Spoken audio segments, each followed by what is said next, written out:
Hello everyone, in this tutorial I am going to show you how you can install Codex CLI on your Windows laptop or PC.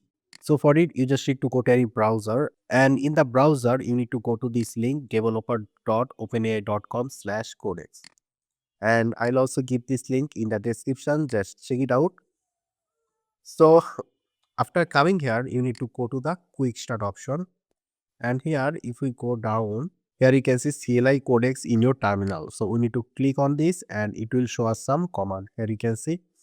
So in order to install codex in our Windows, we need to run this command. But before that, you need to have Node.js install in your system. So in order to check whether you have Node.js install or not, you need to go to your Windows search option. Right over here CMD, here you can see command prompt. So in the command prompt, you need to write over here node dash dash version, then press enter. So if you see the Node.js version, it means Node.js is installed in your system.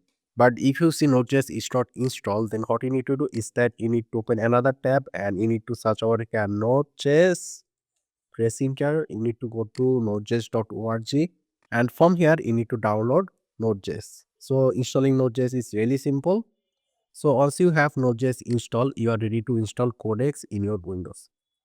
So we are going to copy this command. Then we'll go to our Windows search option again. We'll write over here CMD. So we'll open the command prompt again, and in the command prompt we are going to paste the command and press enter. So this command will install Codex globally in our system. So this will take a few seconds, like 20 to 30 seconds to install. And here you can see Codex is installed. So after that, we need to set the API key for Codex. So for it, let's go to our browser, and here we need to look for API key.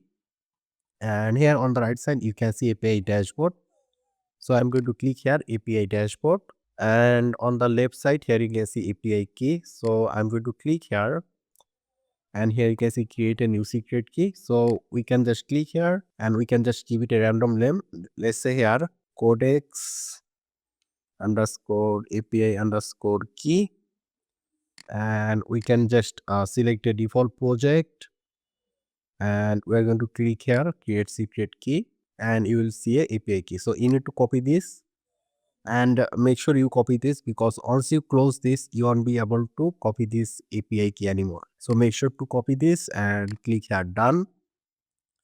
After that, go back to your command prompt. So right now we need to say over here set OpenAI underscore API underscore key equal, give our API key over here that we copied from the Codex website, that we just copied, and we will press enter. And there you can see, so right now Codex API key is set. So if we just say here Codex and press enter, there you can see it will show us multiple options sided with ChatGPT. So I'm going to choose the first option, then press enter. And from here, I'm going to choose my Google account. Let's choose this account and click here continue. And there you can see sign into Codex. You may now close this page. So right now, let's go back to the command prompt. And right now, we need to press enter. And we need to press yes, press enter. And I'm going to press enter again. So here you can see sandbox is ready. So let me just close this and let me just open a different folder. Let me go over here, and I'm going to create a new folder over here. Let's say here codex underscore or dash project. Let's go inside, and I'm going to say here CMD, press enter, and we're going to say over here codex, press enter. Yes. And there you can see, so right now we can give any kind of prompt and Codex will build the project for us. Let's say I want to make a simple login form using HTML and CSS. Press enter.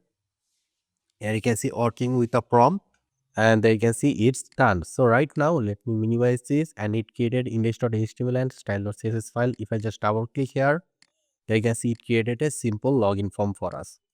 So yeah, this is how we can install Codex in Windows and use it.